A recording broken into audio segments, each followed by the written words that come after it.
Hello student, how are you? Myself Rajesh Chauhan. Today's date 3rd December 2020, standard 5th और हमारा जो subject है Gujarati. Okay student, तो student हमने देखा था अगले लेक्चर में चैप्टर नंबर 12 अपंग નો ઓજસ, જેના લેખક છે કુમારપાળ દેસાઈ, બરાબર છે। અને આપણે જોયું હતું ચેપ્ટર, અને હવે ત્યાંથી આગળ ચાલુ કરીશું। અહીંયા જો અમે પેનથી અહીંયા ટીક કરેલી છે અહીંયા કે મહેનત કરવામાં, ત્યાંથી આપણે ચાલુ કરવાનું છે, બરાબર। તો શું થાય છે, વોલ્ટર જે હોય છે નાનું બાળક યુવાન, તો તે લાંબી કૂદકાનો ગેમ જોતો હોય છે, બરાબર। અને ત્યારે એ નિશ્ચય કરે છે કે હું પણ એક દિવસ ઊંચામાં ઊંચો કૂદકો લગાવીશ અને વિશ્વ વિક્રમ સ્થાપીશ। અને બીજું, વોલ્ટર અપંગ હતો પણ એનો નિર્ધાર અડગ હતો, એનું તન અપંગ હતું પણ મન અડીખમ હતું, શરીર નિર્બળ હતું પણ એનો સંકલ્પ ઘણો બળવાન હતો, એના હૈયામાં એક શ્રદ્ધા હતી, મારું શરીર આજે ભલે અપંગ હોય પણ એક દિવસ એવો આવશે કે વિશ્વનો કોઈ ખેલાડી મારી બરાબરી કરી શકશે નહીં। તો સ્ટુડન્ટ ત્યાંથી હવે આપણે આગળ ચાલુ કરીશું કે મહેનત કરવામાં વોલ્ટરે કશું બાકી રાખ્યું નહીં। મહેનત એટલે કે જે એના પગ કામ ન હતા કરતા, એને સાજા કરવામાં એને કશું જ બાકી ના રાખ્યું। ડાક્ટરની નાનામાં નાની સૂચનાઓનો પૂરેપૂરો અમલ કરતો હતો। ડાક્ટર જે સૂચનાઓ આપે એ નાનામાં નાની સૂચના હોય, પરંતુ એનો પૂરો તે અમલ કરતો હતો। એ ધીરે ધીરે કમર સુધીના કેલિપર્સ પહેરીને ચાલવાનો પ્રયત્ન કરવા લાગ્યો। ધીરે ધીરે શું કર્યું, એને કમર સુધીના કેલિપર્સ એટલે કે લખવાના દર્દીએ આધાર માટે જે પહેરવું પડતું સાધન, લખવાનો જે દર્દી હોય જેને પેરાલિસિસ થઈ ગયો હોય અને એને આના આધાર માટે જે પહેરવું પડતું સાધન હોય એને કેલિપર્સ કહેવામાં આવે છે। તો એ કમર સુધીના કેલિપર્સ પહેરીને ચાલવાનો પ્રયત્ન કરવા લાગ્યો। પછી એને કમરમાંથી પટ્ટો કાઢી નાખ્યો, પછી ઢીંચણ પરનો પટ્ટો કાઢી નાખ્યો, છેલ્લે તો પગના પંજા માટે જ કેલિપર્સનો ઉપયોગ કરવો પડતો। હવે શું, આ ધીરે ધીરે એના જે પ્રયત્નો હતા એ સફળ થતા ગયા, એટલે કમરનો પટ્ટો ખોલી નાખ્યો, ઢીંચણ સુધીનો પટ્ટો પણ એને ખોલી નાખ્યો, અને છેલ્લે તો એને જે પગના પંજા છે ત્યાં સુધીના જ કેલિપર્સ પહેરવા પડતા। ધીરે ધીરે સ્નાયુઓ મજબૂત થતાં એ કશાની સહાય વગર ચાલવા લાગ્યો। એના જે સ્નાયુઓ છે પગના, એ ધીરે ધીરે એને કાયમી કસરત કરવાથી એના સ્નાયુઓ મજબૂત બન્યા, અને મજબૂત બન્યા એટલે એને સફળતા મળી અને તે ધીરે ધીરે ચાલવા લાગ્યો। આમ કરવા જતો ઘણી વાર એ પડી જતો, અને આવું કરવા જતો ઘણી વખત એ પડી પણ જતો એમ, પણ હિંમત ભેર ફરી ઊભો થઈ જતો। ધીરે ધીરે વોલ્ટર બરાબર ચાલવા લાગ્યો। જો, અને ધીરે ધીરે એના કમર સુધીના જે કેલિપર્સ પહેરતો તેના પટ્ટા ખોલી નાખ્યા, અને ધીરે ધીરે છેલ્લે તો એને જે ખાલી એના પગના પંજા માટે જ કેલિપર્સ પહેરવો પડતો, અને એ ઘણી વખત ચાલતો ત્યારે પડી પણ જતો, પણ એ હિંમત ના હારતો, કારણ કે એની માતાએ એને કહ્યું હતું ને કે જો તું હિંમત નહીં હારે તો તું ધારીશ તે કરી શકીશ। એટલે એની માતાના એ શબ્દો એ હંમેશા યાદ રાખતો, અને એનું જે મન છે, એનું મનોબળ છે, એને શ્રદ્ધા રાખતો, બરાબર।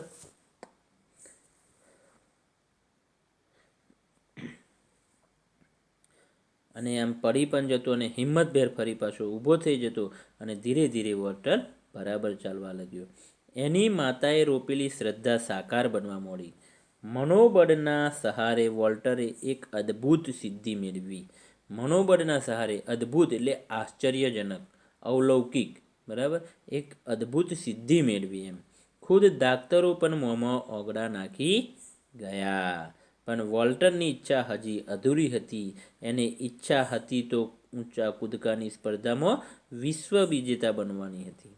એની ઈચ્છા તો ઊંચા કૂદકાની હરીફાઈમાં વિશ્વ વિજેતા બનવાની હતી। એ ચાલતો થઈ ગયો, પરંતુ એની જે ઈચ્છા હતી એ તો અધૂરી હતી।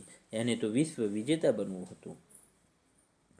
એના શરીરમાં તાકાત આવતી ગઈ, સ્નાયુઓ ચેતનવંતા બનવા લાગ્યા. ચેતનવંતા એટલે જીવન શક્તિથી ભરેલા, અને સિદ્ધિ એટલે ફળ પ્રાપ્તિ. ધીમે ધીમે એ દોડવા લાગ્યો અને આખરે ઊંચો કૂદકો લગાવવા માંડ્યો. ઊંચા કૂદકામાં પહેલા ધીમેથી દોડ શરૂ કરવાની હોય, પછી ઝડપથી દોડવાનું હોય, અને પછી પગની ઠેકથી ઊંચો કૂદકો લગાવવાનો હોય. અને અન્ય રમતો કરતો આ રમતમાં પગની તાકાતની વધારે કસોટી થાય. કસોટી એટલે પરીક્ષા.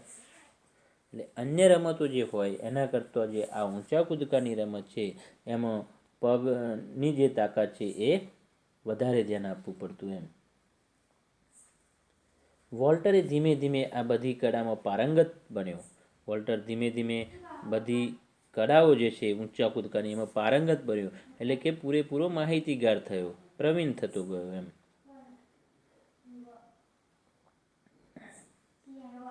એના બોમાન્ટ નગરની સ્પર્ધામાં એ મોખરે રહ્યો. એને જે બોમાન્ટ શહેર હતું એ શહેરની જે ઊંચા કૂદકાની સ્પર્ધા થઈ એમાં એ મોખરે રહ્યો. મોખરે રહેવું એટલે કે આગળ રહેવું. મોખરે રહેવું એટલે આગળ રહેવું એમ. પહેલો નંબર આવ્યો એવું કહી શકાય. ટેક્સાસ રાજ્યની સ્પર્ધામાં એને વિક્રમો સાધ્યા. ટેક્સાસ એક શહેર છે અને એની સ્પર્ધામાં એને વિક્રમો એટલે નવા નવા સ્કોર કર્યા.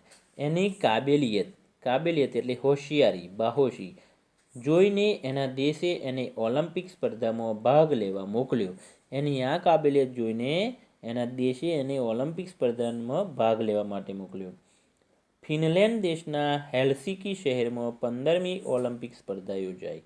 હવે જો ફિનલેન્ડની અંદર જે દેશ છે એના હેલ્સિંકી શહેરમાં 15મી ઓલિમ્પિક સ્પર્ધા યોજાઈ, અને આમાં જુદા જુદા દેશના ઘણા હરીફોએ ભાગ લીધો. અમેરિકા તરફથી 21 વર્ષનો વોલ્ટર પણ મેદાને પડ્યો હતો.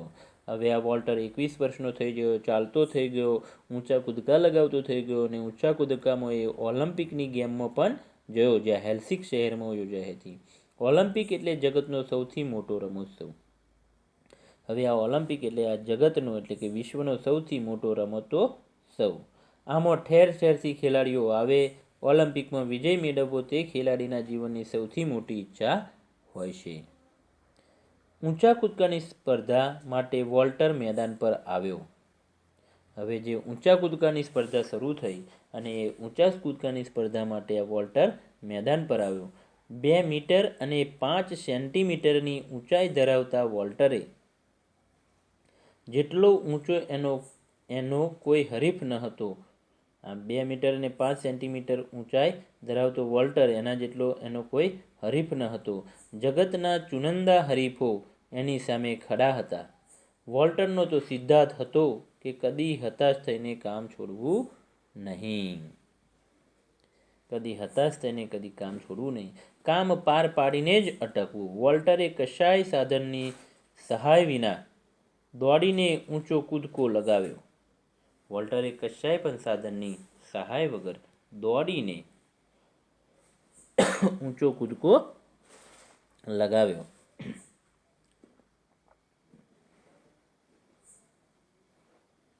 પરિણામ જાહેર થયું. વોલ્ટર ડેવિસ પ્રથમ આવ્યો. એટલું તો ઠીક, પણ એને 2 મીટર અને 4 સેન્ટીમીટર જેટલો ઊંચો કૂદકો લગાવીને ઓલિમ્પિકની સ્પર્ધામાં નવો વિક્રમ સ્થાપ્યો.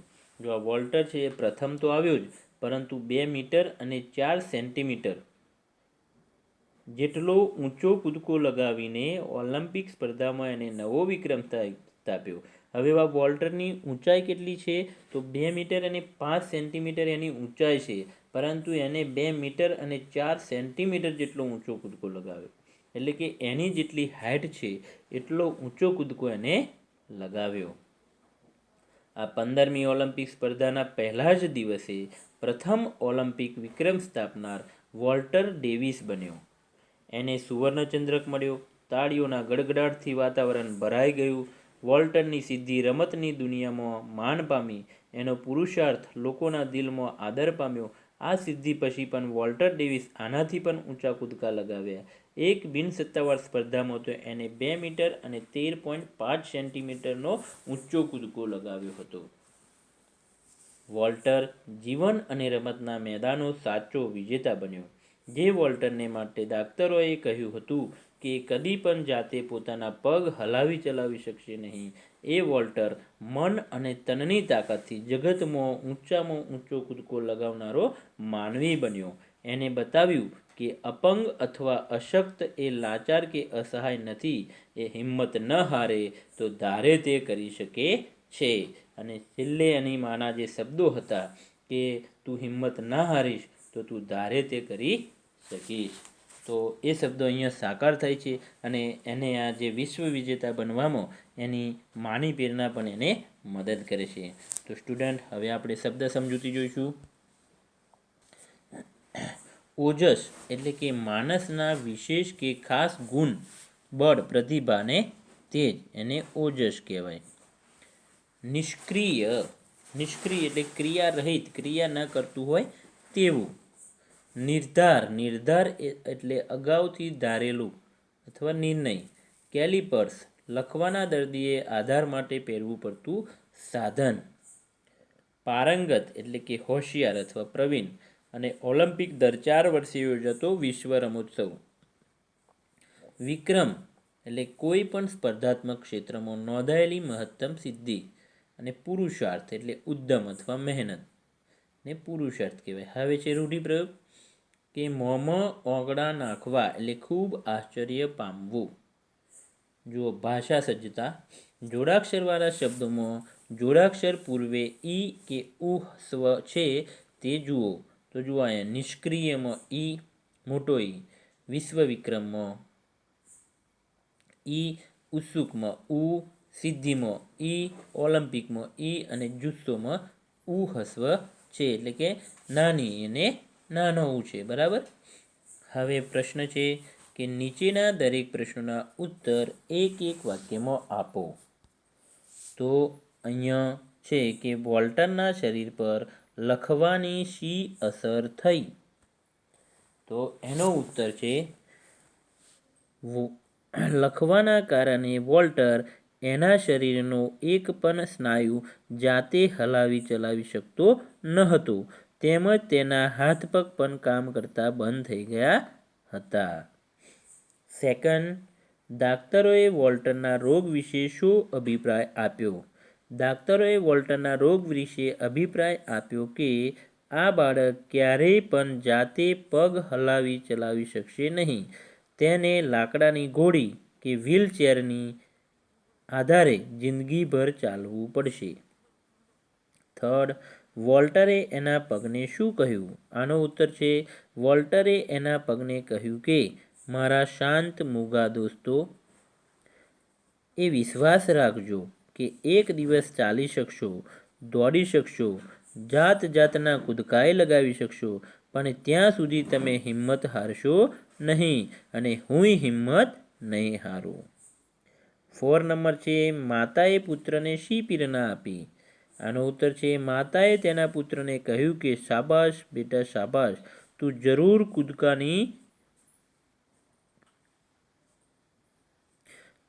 કૂદકા લગાવી શકીશ, તું જરૂર સૌની જેમ દોડી શકીશ. જો તું હિંમત નહીં હારે તો તું જે ધારીશ તે કરી શકીશ. આમ માતાએ પ્રેરણા આપી. 5 નંબર છે ઊંચા કૂદકાની સ્પર્ધા જોઈ વોલ્ટરે શો સંકલ્પ કર્યો? આનો ઉત્તર છે ઊંચા કૂદકાની સ્પર્ધા જોઈને વોલ્ટરે સંકલ્પ કર્યો કે એક દિવસ એવોય આવશે કે હું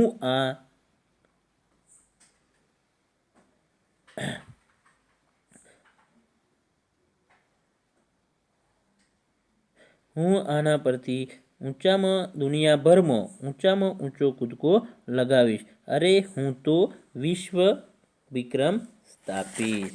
શું કહ્યું? કે હું આ પગથી ઊંચામાં ઊંચો કૂદકો લગાવીશ અને દુનિયાભરમાં ઊંચામાં ઊંચો કૂદકો લગાવીશ અને હું તો વિશ્વ વિક્રમ સ્થાપીશ. 6 નંબર છે ઓલિમ્પિક સ્પર્ધામાં વોલ્ટરને કઈ સિદ્ધિ મળી? વોલ્ટરે 2 મીટર અને 4 સેન્ટીમીટર જેટલો ઊંચો કૂદકો લગાવીને ઓલિમ્પિકની સ્પર્ધાના પહેલા જ દિવસે નવો વિક્રમ સ્થાપવાની અનોખી સિદ્ધિ મેળવી. હવે પ્રશ્ન નંબર 2 છે, નીચેના વાક્યો કોણ બોલે છે તે લખો. તો જુઓ, પગ સાથે, પગ તે કંઈ સાંભળતા હશે. આ વોલ્ટરની મમ્મી બોલે છે અને વોલ્ટરને કહે છે.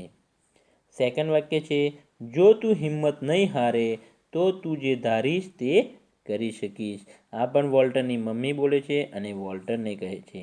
અરે, હું વિશ્વ વિક્રમ સ્થાપીશ. વોલ્ટર કહે છે આ વાક્ય અને એ પોતાની જાત માટે કહે છે.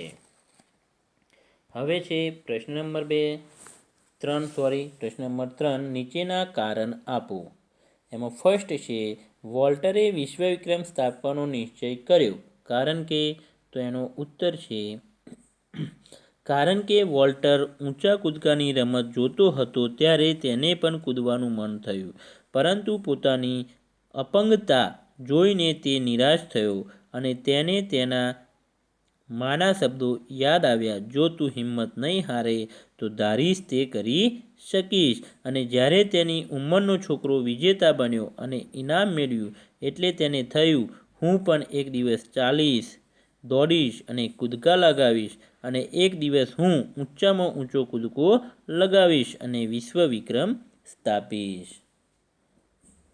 સેકન્ડ, ડાક્ટરો પણ મોંમાં આંગળા નાખી ગયા. કારણ કે, તો આનો ઉત્તર છે, વોલ્ટર માટે ડાક્ટરોએ કહ્યું હતું કે આ કદી પણ જાતે પોતાના પગ હલાવી ચલાવી શકશે નહીં. એ વોલ્ટર પોતાની તાકાતથી જગતમાં ઊંચામાં ઊંચો કૂદકો લગાવીને વિશ્વ વિક્રમ સ્થાપ્યો, માટે ડાક્ટરો મોંમાં આંગળા નાખી ગયા. હવે છે આગળ, જેમાં રેફ આવતો હોય તેવા નવા શબ્દો પાઠમાંથી શોધીને લખો અને તેનું ઉચ્ચારણ કરો. તો જુઓ, કલિપર્સ, તો કલિપર્સમાં 6 જે છે એની ઉપર રેફ આવે છે. એવી રીતે વર્ષ, પુરુષાર્થ, નિર્ધાર, નિર્બળ અને સ્પર્ધા એ શબ્દોમાં પણ રેફ આવતો હોય છે. હવે પ્રશ્ન નંબર 5, નીચેના શબ્દોના સમાનાર્થી શબ્દ લખો. સમાનાર્થી શબ્દો એટલે સમાન અર્થ જે ધરાવતા હોય તેવા શબ્દો. તો સમાનાર્થી શબ્દોમાં મહેનત, મહેનત એટલે પરિશ્રમ, ઉદ્યમ અને પુરુષાર્થ પણ થાય. સેકન્ડ, કૂદકો, કૂદકો એટલે ફલોંગ. થર્ડ નંબર છે સ્પર્ધા, સ્પર્ધા એટલે હરીફાઈ. 4 નંબર પર છે શ્રદ્ધા, શ્રદ્ધા એટલે વિશ્વાસ. અને 5 નંબર પર છે દોસ્ત, દોસ્ત તો મિત્ર, ભેરુ, ભાઈબંધ. અને વિશ્વ, વિશ્વ તો જગત અથવા દુનિયા. અને 6 નંબર છે નીચેના શબ્દોના વિરુદ્ધાર્થી શબ્દો લખો. તો ફર્સ્ટ નંબર છે હાજર, તો હાજર શબ્દનો વિરુદ્ધાર્થી થાય છે ગેરહાજર. સેકન્ડ, આશા, આશા શબ્દનો વિરુદ્ધાર્થી શબ્દ થાય છે નિરાશા. થર્ડ નંબર પર છે પહેલો, તો પહેલાનો વિરુદ્ધાર્થી શબ્દ છેલ્લો. 4 નંબર પર જીત, જીતનો વિરુદ્ધાર્થી શબ્દ હાર. સક્રિય, સક્રિયનો વિરુદ્ધાર્થી શબ્દ નિષ્ક્રિય. મૂંગા, મૂંગાનો વિરુદ્ધાર્થી શબ્દ વાચાળ. અને પ્રશ્ન નંબર 7, નીચેના શબ્દોની સાચી જોડણી લખો. તો અહીંયા મેં બુકમાં લખેલી છે કે જિંદગીભર, શ્રદ્ધા, હરીફાઈ, સેન્ટીમીટર, સિદ્ધાર્થ અને અદ્ભુત. હવે છે નીચેના ફકરામાં યોગ્ય વિરામ ચિહ્નો મૂકી અને સુવાચ્ય અક્ષરે તમારી નોટબુકમાં લખો. તો અહીંયા તમે જોઈ શકો છો કે મેં ત્યાં વિરામ ચિહ્નો મૂકી દીધેલા છે. વોલ્ટરે કહ્યું, બરાબર, ત્યાં અલ્પ વિરામ આવશે અને પછી મેની ઉપર અવતરણ ચિહ્નો આવે છે. મેં એને કહ્યું કે તમે મૂંઝાશો નહીં, નહીં પછી અલ્પ વિરામ આવશે. ગભરાશો નહીં, સહેજે હિંમત હારશો નહીં, નહીં પછી અલ્પ વિરામ. આજ ભલે તમે ચાલી શકતા ના હો, તો હો પછી અલ્પ વિરામ, પણ એક દિવસ આપનો જરૂર ઊંચામાં ઊંચો કૂદકા લગાવી શકીશું. ત્યાં પૂર્ણ વિરામ અને અવતરણ ચિહ્નો પણ ત્યાં પૂર્ણ થાય છે. નીચેની ખાલી જગ્યામાં યોગ્ય સર્વનામ મૂકો. રાકેશ આવ્યો છે, એને કહો કશું બોલે નહીં. મનોજ, ધીરજ અને રેખા ભણે છે, બધો કાલે પરીક્ષા આપશે. રોશની મારી બહેન છે, તેની પહોંચવાની રીત મને ગમે છે. અને પ્રશ્ન નંબર 10, નીચેના આપેલા શબ્દોને શબ્દકોશના ક્રમમાં ગોઠવો. તો સ્ટુડન્ટ, શબ્દો શબ્દકોશના ક્રમમાં ગોઠવવા માટે તમારે ગુજરાતી આલ્ફાબેટ ક ખ ગ તમને આવડવો જરૂરી છે. તો અહીંયા જુઓ, સહેજ, સ્નાયુ, સ્પર્ધા, સક્રિય અને સત્તા શબ્દો આપેલા છે. તેમાં સક્રિય શબ્દ છે ફર્સ્ટ નંબર પર આવશે, સત્તા શબ્દ સેકન્ડ નંબર પર આવશે, સહેજ શબ્દ થર્ડ નંબર પર આવશે, સ્નાયુ શબ્દ 4 નંબર પર આવશે અને સ્પર્ધા શબ્દ 5 નંબર પર આવશે.